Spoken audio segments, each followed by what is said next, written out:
It was an ordinary Thursday in the quiet suburb of Willow Creek, the kind of day where nothing ever changes. Streets were calm, lawns were mowed, kids were packing backpacks, and at exactly 8:13 a.m., Rebecca Langford, a 36-year-old mother of four, pulled out of her driveway in her silver Honda Odyssey, just as she did every weekday.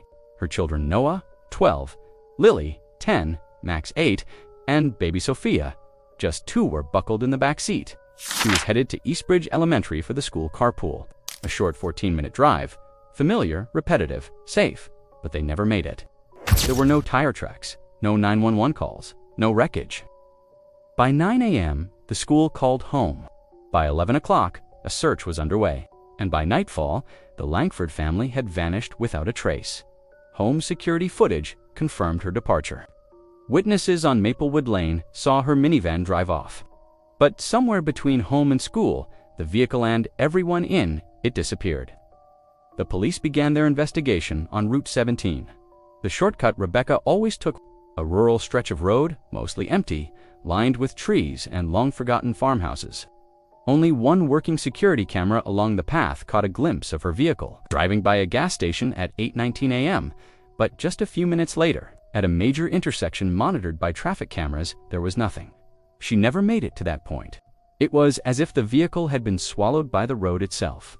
A full search was conducted: ground patrols, canine units, helicopters, nothing. Even dogs couldn't pick up a scent past a certain mile marker. It was as if the Langford family had vanished into thin air. Then, 2 days later, something strange surfaced. Nearly 40 miles from the last known location, a hiker found a child's drawing pinned to a tree by a rusted nail. It was soaking wet from the rain, but still intact. A house. A long road. A figure at the end drawn in thick black crayon. Lily's name was written in the corner. Her teachers confirmed it was her handwriting. But how had it gotten so far away? No wind pattern could explain the distance, and there were no signs of anyone walking or driving into that remote forest.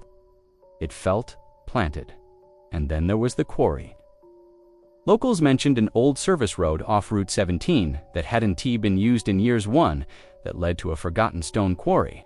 It wasn't on Google Maps anymore. Search teams entered the area and found an old baby bottle lying in the gravel near the edge of a sinkhole, Sophia's brand.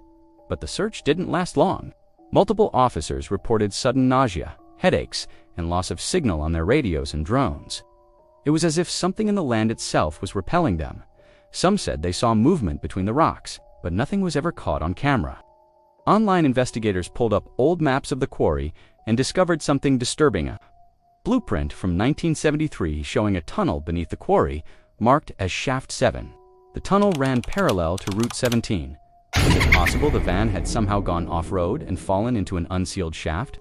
But there were no signs of impact. No cabin, no broken trees or guardrails, no entrance. Then, 49 days after the disappearance, a 911 call was received at the Eastbridge Dispatch Center.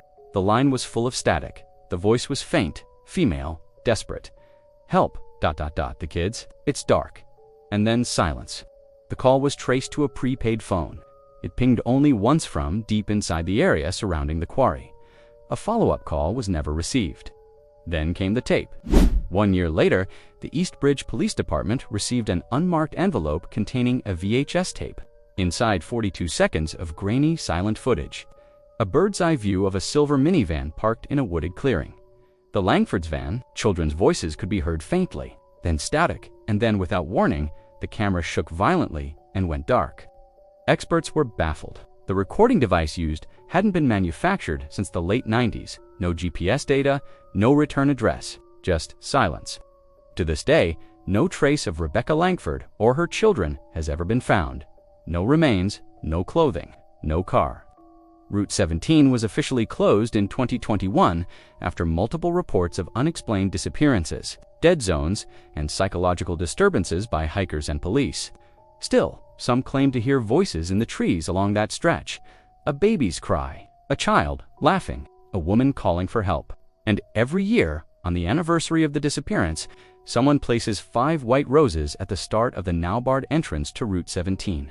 No one ever sees who does it. What happened to Rebecca and her children remains one of the most haunting mysteries in modern history. And perhaps Some roads were never meant to be traveled.